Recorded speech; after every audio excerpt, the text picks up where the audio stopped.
نبی پاک صلی اللہ علیہ وسلم کا ارادہ نہیں تھا جنگ کا، حضور جنگ کے لیے نہیں نکلے تھے۔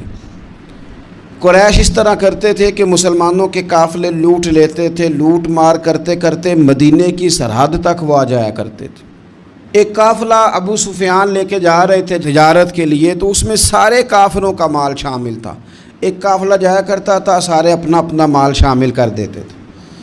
تو جو کہ یہ مسلمانوں کو ستاتے تھے، تو آج حضور علیہ السلام نے ارادہ کرم کیا کہ ان کے قافلے کو ہم نے بھی روکنا ہے، تاکہ ان کو اس بات کا احساس ہو کہ اس طرح نہیں کرنا چاہیے۔ اس قافلے کے لیے نبی پاک صلی اللہ تعالی علیہ وسلم نکلے، جنگ کا تو ارادہ ہی نہیں تھا۔ 313 لوگ حضور کے ساتھ تھے، اور سواریوں کی تعداد اس طرح کی تھی کہ بعض اوقات ایک ایک سواری پر 3 لوگ سوار تھے، تو 2 آدمی سوار ہوتے تھے، تیسرا پیدل چلتا تھا۔ اور قربان جائیں، حضور علیہ السلام کی مساوات کا یہ عالم تھا کہ نبی پاک تھے، حضرت مولا علی تھے، اور جناب زید تھے۔ 2 سوار ہوتے تھے، ایک پیدل چلتا تھا۔ جب 2 غلاموں کے سوار ہونے کی باری تھی، آقا کے پیدل چلنے کی باری تھی، تو حضرت علی نے اور جناب زید نے عرض کی، حضور آپ بیٹھ جائیں، ہم پیدل چلتے ہیں۔ تو حضور فرمانے لگے، نہ تمہارے اندر طاقت زیادہ ہے اور نہ تمہیں ثواب کی ضرورت زیادہ ہے۔ مجھے اللہ نے طاقت بھی زیادہ دی ہے اور میں ثواب سے بھی مستغنی نہیں ہوں، لہذا تم اگر پیدل چل سکتے ہو تو میں بھی پیدل چلوں گا میں بھی پیدل۔ یہ چیز مساوات پیدا کرتی۔ حضور اس طرح جا رہے تھے۔ ابو سفیان بڑے تیز آدمی تھے، جب پتہ چلا نا کہ مسلمان حملے کے ارادے سے آ رہے ہیں، تو ایک بندہ جلدی سے دوڑایا، مکے جا کے بتاؤ تم سب کا مال میرے پاس ہے، تو مسلمانوں نے حملہ کر دیا ہے۔ خود اس طرح کیا کہ جس رستے سے وہ جا رہے تھے وہ رستہ بدل کے رستہ کوئی اور اختیار کر لیا۔ قافلہ بھی بچ کے نکل گیا۔ اہل عرب کا طریقہ تھا ایمرجنسی اعلان کرنے کا، ہمارے ہاں بھی طریقہ ہے، بریکنگ نیوز ہے نا جی، چور آ گیا، پھر وہ کئی دفعہ صحیح بھی آتا ہے تو لوگ یقین نہیں کرتے۔ ہر شے کی تو بریکنگ نیوز ہے، اور کھولیں تو بیچ میں سے کچھ بھی نہیں نکلتا، نیری نیوز بھی نہیں نکلتی، بریکنگ کیا نکلنی ہوتی ہے۔ اس لیے میں کہتا ہوں کہ میڈیا کی ہر بات کو تسلیم نہ کر لیا کریں، سوشل میڈیا پہ چلنے والی ہر خبر کو نہ مان لیا کریں۔ یہاں تو اتنا عجیب حال ہے، ہمارے ایک بزرگ عالم دین ہے، بیچارے پچھلے دنوں وضاحت دے رہے تھے، خود بیٹھ کے کہہ رہے تھے میں زندہ ہوں بھائی، کسی نے میڈیا پہ خبر دے دی کہ میں فوت ہو گیا ہوں۔ وہ کہہ رہے تھے مہربانی کرو مجھے سونے دو، سارا دن ٹیلی فون آتے ہیں اور لوگ مجھے ہی فون کر کے میری ہی تعزیت کا پوچھنے لگ جاتے ہیں۔ تو اس طرح نہ کریں، کیا صرف تھوڑا سا میڈیا چلانے کے لیے جھوٹ بولا جائے گا؟ بہرحال انہوں نے جو بندہ بھیجا تو بریکنگ نیوز کا وہاں بھی ایک طریقہ تھا۔ اونٹ کے کان ناک کاٹ دیتے تھے، اپنے کپڑے پھاڑ لیتے تھے۔ اب اونٹ بڑے زور سے چلاتا تھا، جب اس کا ناک کٹ جاتا تھا، اونٹ چلاتا تو لوگ گھروں سے نکل آتے۔ اب وہ جو بندہ ابو سفیان نے بھیجا تھا، اس نے جا کے اپنے اونٹ کے ناک کان کاٹ دیے۔ لوگ دوڑے، باہر نکلے، پوچھا کیا ہوا، تو اس نے کہا نکلو نکلو، تمہارا تو مال سارا لوٹنے لگے مسلمان۔ ابو سفیان بچ کے نکل گئے تھے، انہوں نے پیغام بھی دیا کہ میں بچ کے آ گیا ہوں، اب آنے کی ضرورت نہیں۔ لیکن انسان کو جو چیز سب سے زیادہ پستی میں لے جاتی ہے وہ اس کا تکبر ہوتا ہے۔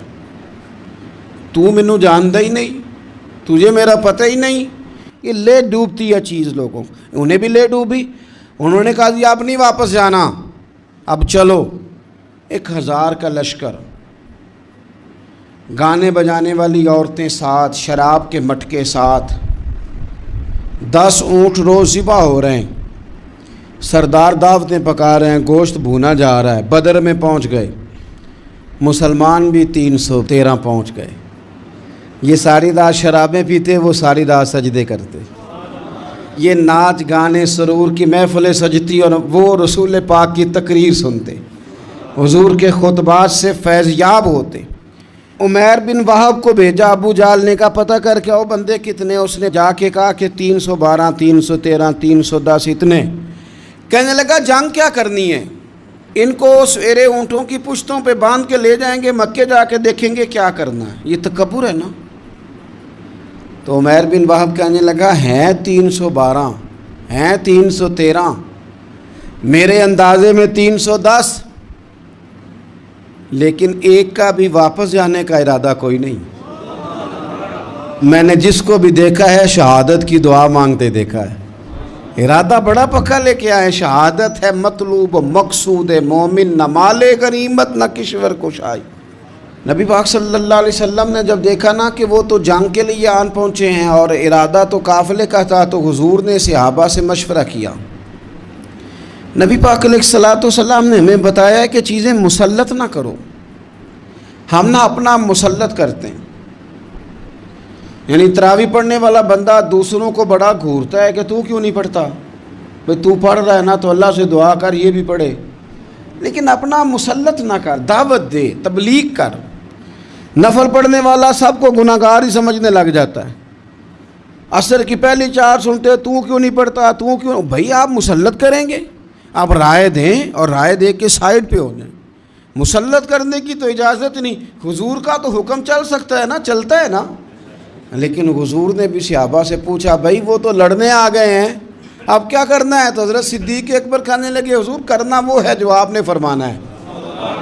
حضرت عمر کہنے لگے، حضور تلواروں کو تو زنگ لگ گیا ہے۔ اور جناب علی شیر خدا، مرتضیٰ، مشکل کشا، غل عطا، مولا کائنات فرمانے لگے، حضور علی اور تلوار یہ تو رشتہ ہی بڑا پرانا ہے، تیاری کریں۔ حضور کا خیال تھا کہ انصار بھی تو بولے نا، یہ تو سب مہاجرین بول رہے ہیں۔ انصار کو جب سمجھ آئی نا کہ اشارہ ہماری طرف ہے، تو حضرت سعد بن عبادہ اٹھے، کہنے لگے، حضور آپ کا اشارہ ہماری جانب ہے؟ فرمایا ہاں۔ کہا یا رسول اللہ صلی اللہ علیہ وسلم، خشکی پہ بھی لڑیں گے اور دریا میں بھی لڑیں گے۔ حضور انسانوں سے بھی لڑیں گے اور آپ حکم دیں گے تو جنوں سے بھی لڑیں گے۔ وہ بیٹھے تو حضرت مقداد اٹھے اور کمال کر دی، کہنے لگے یا رسول اللہ آپ ہم سے ارادہ پوچھ رہے ہیں؟ ہم کوئی حضرت موسیٰ کی قوم ہے جو اپنے نبی سے کہہ دیں گے آپ لڑیں اور آپ کا خدا لڑے؟ سونیا ہم آپ کے ساتھ لڑیں گے اور آپ کے قدموں پہ جانیں بھی قربان کریں گے۔ نبی کا حکم ہو تو کود جائیں ہم سمندر میں، اور جہاں کو محو کر دیں نعرہ اللہ اکبر میں۔ نہتے 313 بشر شوق شہادت میں، نکل آئے تھے میدان میں محمد کی قیادت میں۔ نہ تیغ و تیر پہ تکیا، نہ خنجر پہ، نہ بھالے پر، بھروسہ ہے تو ایک سادی سی کالی کملی والے پر۔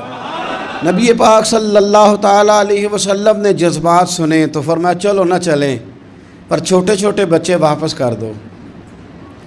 ایک چھوٹے بچے تھے عمیر بن ابی وقاص، حضرت سعد بن ابی وقاص کے بھائی، زمین پہ لیٹ کے رونے لگے، سونے میں نے بھی جانا ہے۔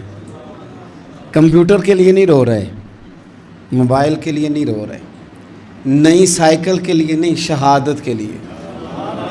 حضور میں لڑوں گا، اب مجھے لے کے تو چلیں، یا رسول اللہ میں طاقتور نکلوں گا، لے کے تو چلیں۔ ان کے آنسو دیکھ کے حضور نے فرمایا لے چلو نا ساتھ۔ فطرت مسکرا رہی تھی، حضرت سعد بن عبادہ ایک دوسرے سے کہہ رہے تھے ہم سے لڑنے آیا ہے ابو جہل، جس قوم کے بچوں کی شجاعت کا یہ عالم ہے، اس قوم میں علی کا کیا حال ہوگا اور امیر حمزہ کا کیا عالم ہوگا۔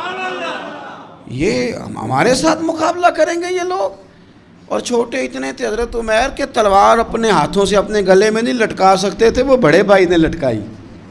میدان میں نکلے، حضور علیہ الصلوۃ والسلام نے تقریر کی، فرمایا تمہیں پتہ ہے تم کس جنت کی جانب جا رہے ہو؟ وہ جنت ہے جس کی چوڑائی زمین آسمان کے برابر ہے۔ حضرت عمیر بن حمام انصاری ایک صحابی تھے، جب کریم نے فرمایا نا جنت کی چوڑائی، کسی چیز کی لمبائی زیادہ ہوتی ہے چوڑائی کم ہوتی ہے، جب فرمایا نا کہ چوڑائی زمین آسمان کے برابر ہے، تو حضرت عمیر بولے، کہنے لگے واہ واہ واہ واہ واہ، کھجوریں کھا رہے تھے۔ حضور نے فرمایا تو بڑی واہ واہ کر رہا ہے، کہ سونیا اتنی جنت پیاری ہے تو ہم دور کیوں ہیں، یہ دے نا ذرا تلوار۔ جلدی سے میدان میں نکلے، اللہ نے انہیں شہادت عطا فرمائی۔ رات ساری وہ مست رہے شراب کے نشے میں، اور حضور ساری رات مصلی پہ رہے، ساری رات دعائیں مانگی۔ پتہ کیا کہا؟ اے اللہ، یہ میری کل کمائی تھی 313 جو میں لے کے آ گیا ہوں، اگر یہ ہلاک ہو گئے تو قیامت تک کون تیری عبادت کرے گا؟ ان کی مدد فرما۔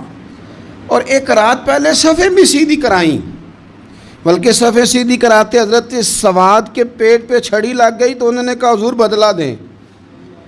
حضور نے کپڑا ہٹایا تو انہوں نے وجود چومنا شروع کر دیا۔ حضور نے ہمیں سبق دیا کہ صفیں بھی سیدھی کرانی ہے اور دعائیں بھی کرانی ہیں، صف بھی سیدھی ہو، مصلی بھی آباد، دونوں کام کرنے، اور پھر توکل ہو، پھر تمہارا دل جمے کہ انشاءاللہ فتح اللہ مسلمانوں کو دے گا۔ رونے نہ رویا کرو، معیشت کے، معاشرت کے، غریبی کے، تنگ دستی کے، فقیری کے، رونے نہ رو، اللہ کی مدد کو آواز دو۔ ہم نے وہ لوگ بھی دیکھے ہیں بیچارے جو نہ اسلامی معیشت پہ بات کرتے ہیں، نہ معاشرت پہ، نہ اخلاقیات پہ، اور جب بھی بات کریں گے کہیں گے حضور کو تو علم ہی کوئی نہیں تھا، کاری کچھ نہیں سکتے تھے، مجبور محض تھے معاذ اللہ۔ یہ تقریریں کریں گے۔ یہ مسلم شریف کی حدیث ہے، کوئی اختلاف والی بات نہیں، پر بعض اوقات نا دل کو تکلیف ہوتی ہے کہ یار اس طرح کی باتیں کیوں کرتے ہو۔ یہ مسلم ہے۔ حضرت انس بن مالک فرماتے ہیں ایک رات پہلے حضور نے چھڑی پکڑی اور میدان بدر میں جا کے فرمایا، لکیر کھینچ کے فرمایا یہاں ابو جہل مرے گا، یہاں عتبہ مرے گا، یہاں شیبہ، یہاں ولید مرے گا۔ حضور نے لکیریں کھینچی۔ فرماتے ہیں باقی لوگ جنگ لڑ رہے تھے اور میں چپ کے لکیریں بھی دیکھ رہا تھا کہ حضور نے لگائی تھی۔ فرماتے ہیں اللہ کی عزت کی قسم، کوئی کافر 1 انچ بھی ادھر ادھر نہیں ہوا، جہاں نبی پاک نے لکیر لگا دی تھی وہیں مرا ہے۔ یہ شان اللہ نے حضور کو دی ہے، حضور کے علم مبارک کا یہ کمال ہے۔ نہ اس طرح کی باتیں کریں جس سے امت تقسیم ہو۔ سویرے جنگ شروع ہوئی، صبح 3 کافر میدان میں نکلے، عتبہ، شیبہ اور ولید، 3 انصاری مسلمانوں کی جانب سے مقابلے میں نکلے۔ لیکن وہ تکبر جو ہوتا ہے نا وہ جان چھوڑتا نہیں، تو ولید کہنے لگا، عتبہ شیبہ کہنے لگے ہم نے نہیں ان سے لڑنا، یہ تو ہمارے پائے کے ہی نہیں، کوئی قریش میں سے بھیجو، قریش میں سے۔ آپ نے کون سا ناراض ہونا ہے؟ ویسے چودھریوں کے بچے، سیٹھوں کے بچے کچھ بھی نہیں کر پاتے، کیونکہ ساری زندگی لوگ چودھری صاحب کہہ کے دماغ ہی نہیں ٹھیک ہونے دیتے، وہ رہ جاتا ہے کام سے ہی۔ میرے حضرت صاحب فرمایا کرتے تھے، میرے استاد جی، کسی گھر میں علم چلا جائے تو کئی دفعہ نکل آتا ہے، لیکن کسی گھر میں پیری مریدی چلی جائے وہ نہیں نکلتی، کیونکہ پیر کا بیٹا جس طرح کا بھی ہو لوگ پیر مان ہی لیتے ہیں۔ اور اسی طرح کسی گھر میں چودراہٹ چلی جائے تو وہ بھی باہر نہیں آتی۔ بچوں کو لوگ چودھری کہہ دیتے ہیں، اس بیچارے کا بھی دماغ خراب ہوتا ہے، کچھ کر ہی نہیں پاتا۔ یہ چودراہٹ ہر جگہ مصیبت کھڑی کرتی ہے الا ماشاء اللہ۔ ولید کہنے لگا ہم نے نہیں لڑنا، یہ ہمارے پائے کے بندے پہ جو انصاریوں سے لڑے۔ تو فطرت مسکرا کے کہہ رہی تھی لگتا ہے تمہارا جلدی مرنے کا ارادہ ہے، ٹھیک ہے۔ پھر نبی کریم نے فرمایا ٹھیک ہو گیا، چلو ابو عبیدہ بن جراح اٹھے، حضرت عبیدہ اٹھے۔ حضور نے فرمایا اب اللہ کا شہر امیر حمزہ اٹھے، حضرت امیر حمزہ اٹھے۔ تیسرے نمبر پہ حضور نے فرمایا یا علی قم، علی اٹھنا جار ذرا نکلنا میدان میں۔ دیواریں ہلتی رہتی ہیں اور در کانپ جاتا ہے، علی کا نام سن کے اب بھی خیبر کانپ جاتا ہے۔ حضرت علی شیر خدا رضی اللہ تعالیٰ عنہ، مولا کائنات اٹھے، حضرت امیر حمزہ اٹھے، حضرت عبیدہ اٹھے۔ عتبہ کے مقابلے میں گئے، حضرت امیر حمزہ قتل کیا اپنے دشمن کو۔ شیبہ کے مقابلے میں گئے حضرت عبیدہ، لیکن حضرت عبیدہ بوڑھے تھے، اس نے ان پہ حملہ کیا، ان کا پیر کاٹ دیا۔ حضرت علی نکلے ولید کے مقابلے میں، 2 ہی ضربیں لگائیں، ولید کا سر کاٹ کے حضرت عبیدہ کی مدد کو بھی پہنچ گئے حضرت علی، اس کو بھی قتل کیا۔ پھر حضرت عبیدہ کو اپنے کندھوں پہ اٹھایا، نبی پاک کی بارگاہ میں لائے، انہوں نے حضور کے قدموں کو چوم کے کہا حضور مجھے شہادت ملی کہ نہیں ملی؟ تو نبی پاک نے فرمایا رب نے تمہیں شہادت کا درجہ دے دیا ہے۔ اب میدان میں جہاد شروع ہوا، لڑائی شروع ہوئی، لوگ نکلے حضرت زبیر بن عوام بھی برچھی لے کے۔ ایک کافر نکلا، آس اس کا نام تھا، وہ سارا لوہے کا لباس پہن کے آ گیا، صرف آنکھیں نظر آ رہی، بڑے مسلمانوں کو زخمی کر رہا تھا، اب کیسے لڑیں اس کے خلاف؟ تو حضرت زبیر بن عوام کے ہاتھ میں برچھی تھی، بس آنکھیں نظر آ، اتنی زور سے اللہ اکبر کہہ کے برچھی ماری نا کہ اس کا آپ نے گلا ہی کاٹ کے رکھ دیا، ہر چیز اس کے دماغ سے باہر نکل آئی، زمین پہ تڑپا۔ وہ برچھی اتنی پسند آئی نبی پاک کو، حضور کو صرف تسبیح پسند نہیں آتی، برچھی بھی پسند آتی ہے۔ حضور کو صرف تلاوت والا مومن نہیں، جہاد والا بھی پسند آتا ہے۔ اصل پتہ مسئلہ کیا ہے کہ مسلمان نا ایک چیز دیتے ہیں پھر اسی کا شکار اور دوسری کو چھوڑ دیتے ہیں۔ دین ہمہ پہلو ہے، آپ سجدے کی بات بھی کریں، جہاد کی بھی کریں، دونوں دین ہیں۔ اور یہ یاد رکھیں کہ اسی سے مسلمان مضبوط ہوتا ہے۔ حضور کو برچھی اتنی پسند آئی کہ آپ کو بخاری میں ملے گا، نبی پاک نے برچھی لے کے بطور یادگار کے اپنے پاس رکھ لی، پھر وہ برچھی حضرت صدیق اکبر کے پاس رہی، پھر وہ برچھی حضرت عمر کے پاس رہی، پھر حضرت عثمان کے پاس رہی، پھر مولا علی کے پاس رہی۔ میں ان لوگوں کو کیا کہوں جنہوں نے مکے مدینے میں نبی پاک کی یادیں مٹا دی ہیں۔ سونے نے تو صحابہ کی یادگار تلواریں بھی سنبھال کے رکھی، اور تم نے حضور نے جس کنویں سے پانی پیا تھا وہ کنواں ختم کر دیا، تم نے جہاں حضور نے غسل کیا تھا وہ جگہ ختم کر دی۔ کیا بات کرتے ہو صاحب، وہ جگہیں تو ہمارے لیے چومنے کے لائق تھیں اور آنے والی نسل کو وہاں عقیدت کے پھول برسانے تھے، تم نے کیا سلوک کیا؟ جنگ آگے بڑھی، تلواریں چمکیں، 2 چھوٹے بچے، او نوجوانوں خدا را واپس لوٹو اپنے دین کی طرف، 2 چھوٹے بچے، اور یہ اس طرح کے لفظ ہیں، مجھے کہہ لینے دو وہ دیسی تھے، مجھے کہہ لینے دو پینڈو تھے۔ وہ 2 بچے آ کے حضرت عبد الرحمن ابن عوف سے پوچھتے ہیں، کہتے ہیں چاچا جی ابو جہل کدھر ہے؟ یہ لفظ ہیں حدیث میں، چاچا جی، چاچو کدھر ہے ابو جہل؟ تو کہتے ہیں میں نے ہاسکے کا پتر، تم نے کیا کہنا ہے؟ تو چھوٹے والے کو باتیں بھی صحیح نہیں کرنے آتی تھیں، کہنے لگا چاچا اسے مارنا ہے۔ کہا کیوں مارنا ہے؟ کہا اس لیے کہ ہم نے سنا ہے وہ ہمارے نبی کو برا کہتا ہے معاذ اللہ۔ کہا تم اگر نام مار سکے تو چھوٹا کہہ رہا ہے، کہتا نام مار سکے تو مریں گے تو صحیح نا حضور کے نام پہ۔ حفیظ جلندری کہتے ہیں وہ کہہ رہا تھا مریں گے یا ماریں گے اس ناری کو، سنا ہے گالیاں دیتا ہے وہ محبوب باری کو، معاذ اللہ حضور کو برا کہتا ہے۔ میدان میں آئے دونوں، زور زور سے تلواریں ماری، گھوڑے سے گرا لیا ابو جہل کو۔ حضرت معاذ جو تھے بڑے والے، ان کا بازو کٹ گیا، تھوڑا سا گوشت سا لٹک رہا تھا۔ یہ نرم و نازک بچے ہمارے، یہ میدانوں میں کام کریں گے، جن کو تھکاوٹ ہوتی ہے، جو پیناڈال کی گولی کھا کے سوتے ہیں رات کو، بازو لٹک رہا تھا۔ حضرت معاذ نے اس پر اپنا پیر رکھا، جھٹکا دے کے اتار دیا۔ حضرت عبداللہ ابن مسعود کو کہا، انہوں نے گردن کاٹ دی ابو جہل کی۔ دونوں تلواریں لے کے حضور کے پاس گئے۔ چھوٹا کہتا ہے حضور میں نے مارا ہے، بڑا کہتا ہے حضور میں نے مارا، کہتا ہے نہیں تو پیچھے تھا میں نے مارا ہے، وہ کہتے نہیں تو بعد میں آیا تھا میں نے مارا ہے۔ فرمایا تلواریں دکھاؤ نا۔ جب تلواریں دکھائیں تو حضور فرمانے لگے تم دونوں نہیں مارا ہے، برابر کا ثواب ہے۔ جس کا بازو کٹا تھا کریم رسول نے فرمایا ادھر لا نا بازو، وہ بازو لائے، حضور نے اسی جگہ رکھ کے نا دوبارہ لعاب دہن لگایا۔ حضرت معاذ حضرت عثمان غنی کے زمانے تک موجود رہے۔ فرماتے ہیں کٹنے سے پہلے طاقت کم تھی، جب حضور نے جوڑا ہے تو طاقت پہلے سے زیادہ ہو گئی ہے، پہلے سے زیادہ ہو گئی ہے طاقت۔ کہتے ہیں کہ نبی پاک سید عالم صلی اللہ علیہ وسلم کی خدمت میں حضرت عکاش آئے، کہنے لگے سونیا میرے جذبات کنٹرول میں نہیں آ رہے، میں ان بےایمانوں کے گلے کاٹوں گا، پر میرے پاس تلوار ہی کوئی نہیں، کوئی تلوار ہو تو ماروں نا۔ ایک درخت کی جڑ تھی، ٹہنی تھی، حضور نے یوں کر کے کھینچی، فرمایا یہ لینا تلوار۔ کہتے ہیں وہ حضور کے ہاتھوں میں ٹہنی تھی، میرے ہاتھوں میں آتی گئی اور تلوار بنتی گئی۔ پھر اس سے کافر کاٹے حضور کے معجزات، 5000 فرشتہ بھیجا اللہ نے جنگ بدر میں۔ کتنے؟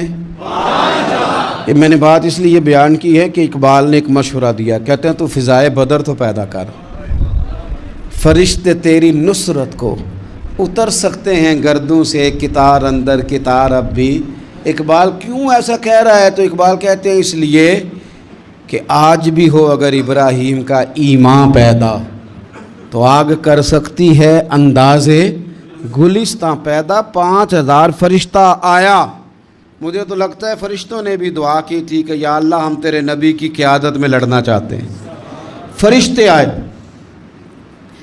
سپر پاور تھی روما، بڑی طاقتور سمجھتی تھی، ایران، روم، یہ کیسر و کسرا، بڑی طاقتیں تھیں۔